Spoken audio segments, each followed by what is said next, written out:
Siapa yang paling berperan atas kekacauan ini? Anies Baswedan. Dalam beberapa ancaman-ancaman yang terjadi, ancaman kudeta, ancaman melengsarkan Mas Gibran, ancaman untuk menciptakan chaos kembali seperti tahun 98 berasal dari kubu Anies Baswedan. Saya meyakinkan ini adalah video provokatif yang sengaja disebarluaskan oleh golongan-golongan tersebut. Ini adalah cara-cara lama yang sudah usang. Bertujuannya untuk apa? Untuk memecah belah kekuatan rakyat, untuk mengadu rakyat, untuk memecah konsentrasi rakyat, untuk mengalihkan isu yang terjadi di luar sana, agar mata masyarakat tertuju di video seperti ini. Saya akan coba tanggapi video Kunti. Dia lagi gila, ya, dia lagi mabok. Katanya atas kejadian ya kekacauan ini, perannya Anies Baswedan ingin melengsarkan Mas Gibran akan kembali ke 98 ya. Ini semua karena Anies Baswedan. Saya juga mau bilang, karena kita sebagai rakyat Indonesia tentu kita memperbandingkan dari pemimpin ke pemimpin. Kekacauan yang kita hadapi hari ini itu karena ulah kejahatannya Jokowi ya dalam memimpin negara ini. Tercekiknya pajak yang dilakukan oleh Sri Mulyani itu karena utangnya Jokowi yang menumpuk ya sampai 8.000 triliun. Bahkan untuk bayar utang ya Indonesia per bulannya 800 triliun. Ini kejahatan yang dilakukan oleh Joko Widodo, ditinggalkan sampai hari ini. Yang mau kudeta, yang mau menurunkan Prabowo Subianto sebagai presiden adalah dari kubunya Joko Widodo. Kita dengar dari yang namanya Kaisang ya, pengharap, itu putra dari Joko Widodo ya. Pembangkangan yang dilakukan oleh polisi-polisi hari ini ya, itu sudah ada sejak Joko Widodo menjadi presiden. Kalau kita memperbandingkan mayat, nyawa dari rakyat yang dibunuh-bunuh oleh polisi-polisi ini terjadi ya dari era Joko Widodo sampai sekarang. Karena kita memperbandingkan dari era SBY, era Gus Dur, tidak ada polisi yang membunuh rakyat. Kalau ada yang bawa sial di negara ini, yang kita nikmati hari ini semua perilakunya Joko Widodo ya. Dia memang sudah tidak berperan menjadi presiden, tapi kaki tangan Jokowi masih ada di dalam pemerintahan ya. Satu, Kapolri Listio Sigit. Kedua, Tito Karnavian. Ketiga, Sri Mulyani. Keempat, Luhut Panjaitan. Itu kaki tangannya Jokowi yang diselipkan di dalam kepemerintahannya Prabowo Subianto.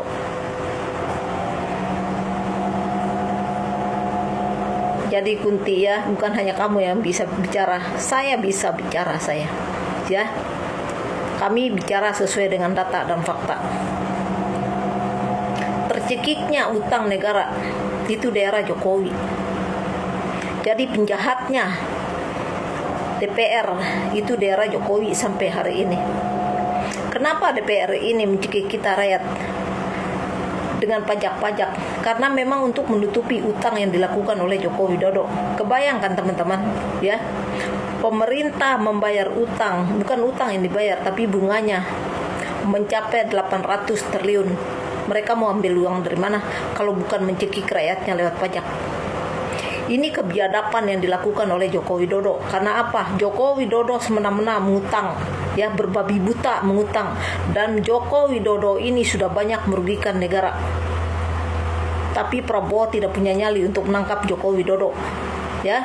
Bahkan untuk memeriksa harta-harta dari Kaisang sama anaknya yang lain, mereka tidak punya keberanian.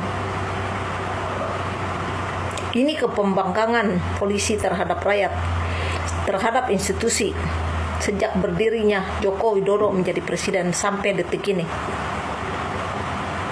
Biang kerusukan, biang kerok, biang kehancuran, biang pemberontakan lewat hukum itu dilakukan di era Jokowi sampai detik ini.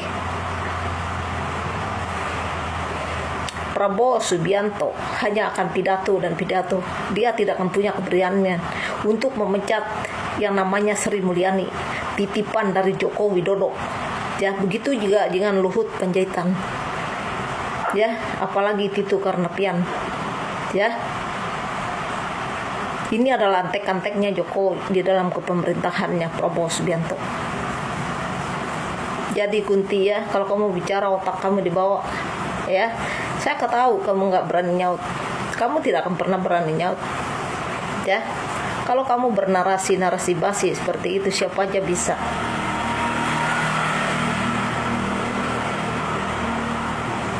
Bernarasi sesuai dengan data, sesuai dengan fakta yang ada. Kalau ada pun yang ingin melengsarkan Prabowo Subianto, itu ada di dalam kelompok kamu, yaitu Kaisang. Ya, kasihan banget kan. Ya, ingin menjadikan Gibran ini sebagai presiden. Kejahatan yang dilakukan Jokowi belum selesai. Ya.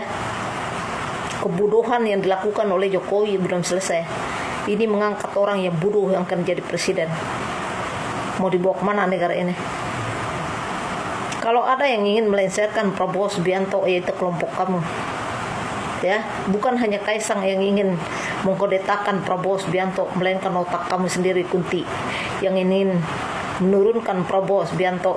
Karena apa? Kalian tidak mampu menjadikan Prabowo ini sebagai boneka, sebagai budak kalian. Kalian ingin Prabowo ini balas budi dengan menjadikan Prabowo ini sebagai boneka, sebagai budak. Ya, kelompok kalian. Jadi itu aja Kunti, kalau membicara isu otak kamu dibawa. Ya, kalau ada biang kejahatan itu kelompok kamu. Ya, semua yang terjadi ini hari ini adalah biang keroknya Joko Widodo. Hanya kalian rusak di negara ini.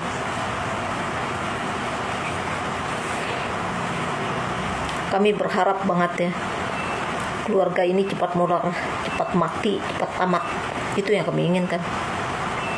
Kadang-kadang saya bertanya, mengatakan kenapa Allah tidak mencabut nyawa orang-orang seperti ini. Ya, sudah banyak menyakiti orang, sudah banyak merugikan orang lain. Jadi itu aja Kunti, ya. Kami bukan tidak membandingkan antara presiden ke presidenan. Polisi di saat presiden ini, presiden, kami membandingkan bagaimana ya perilaku para aparat ini. Aparat ini sejak Presiden Jokowi yang menjadi presiden, mereka keluar dari aturan. Ya, sudah tidak memakai hukum yang pernah mengatur negara ini. Bahkan kalau kita tanya sila keberapa yang dipakai oleh Jokowi sampai Prabowo ini, mereka tidak akan tahu.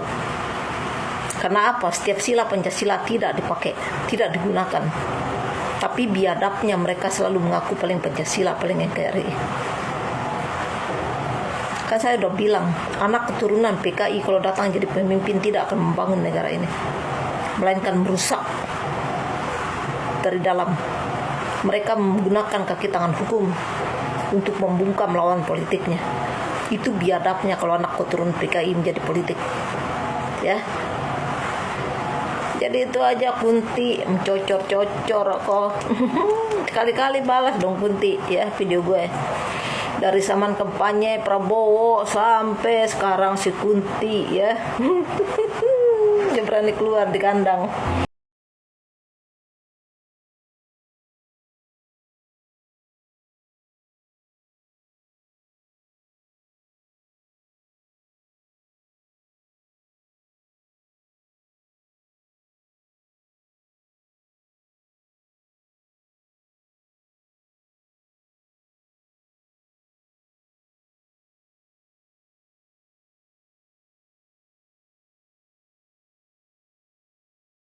Jika kita punya niat untuk menyatukan kekuatan, maka insya Allah PSI itu akan kuat mendukung Mas Gibran di tahun 2029 menjadi presiden.